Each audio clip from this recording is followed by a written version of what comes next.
तो आज मैं एक बहुत ही इम्पोर्टेंट मुद्दे पर बात करना चाहता हूँ और इसीलिए आप सबके सामने आया हूँ। और मुद्दा ये है कि गर्मी का मौसम शुरू हो चुका है और इस गर्मी के मौसम में आपने देखा होगा नए नए तरह के एड्स टेलीविज़न पर आने शुरू हो गए हैं। खासकर बड़े बड़े जो सेलिब्रिटी हैं, एक्टर्स, एक्ट्रेसेज, ये बहुत बड़ी बड़ी कंपनियों के, मल्टीनेशनल कंपनियों के प्रचार कर रहे हैं। स्पेशली मैं बात कर रहा हूँ कोल्ड ड्रिंक्स की, जिसमें कि पेप्सी, थम्स अप, कोक, ऐसी बहुत सारी कंपनियां मौजूद हैं। अब हमें ये समझना है कि हमारे लिए क्या ये कोल्ड ड्रिंक पीना सही है या नहीं।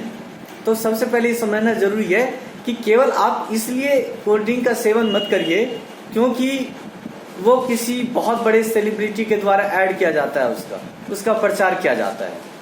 तो आप इस चक्कर में ना पड़ें कि कोई आपका फेवरेट एक्टर या एक्ट्रेसेस उस कोल्ड ड्रिंक का ऐड कर रहा है तो आपको उसको पीना चाहिए। मैं आपको बताना चाहता हूँ कि ये बिल्कुल भी हमारे शरीर के लिए लाभदायक नहीं है। तो सवाल ये उठता है कि इसकी जगह दूसरा क्या ऑप्शन है। तो मेरी नज़र में ऐसे कई ऑप्शंस बाजार में मौजूद हैं। खासकर अगर मैं बात करूं तो गन्ने का रस, जो कि हमारे किसान भाई उपजाते हैं, हमारा स्वदेशी है, और गन्ने के रस में हल्का काला नमक डालिए, सेंधा नमक डालिए और उसको पीजिए। देखिए आपको कितना आराम महसूस होगा। तो इससे फायदा क्या मिलेगा कि जो हमारे देश के जो छोटे मजदूर हैं, गरीब व्यापारी हैं, जो एक छोटी सी मशीन लगाकर काम करते हैं, उनको रोजगार भी मिलेगा और उनकी आमदनी भी होगी और साथ ही साथ आपको बेहतर स्वास्थ्य लाभ भी प्राप्त होगा। और इसके अलावा और भी कई ऑप्शंस हैं।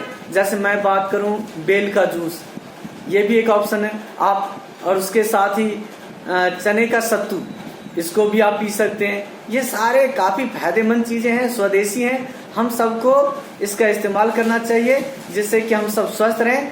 और मैं इसलिए आप सबसे ये बातें कहना चाहता हूँ क्योंकि देखो बड़ी बड़ी कंपनियां, जो मल्टीनेशनल कंपनियां हैं, उनका प्रचार तो बड़े बड़े सेलिब्रिटीज, एक्टर्स, एक्ट्रेसेस कर रहे हैं, लेकिन ये जो हमारे देश के जो ये छोटे व्यापारी, छोटे मजदूर, गरीब मजदूर जो काम कर रहे हैं, उनके लिए कौन बात करेगा।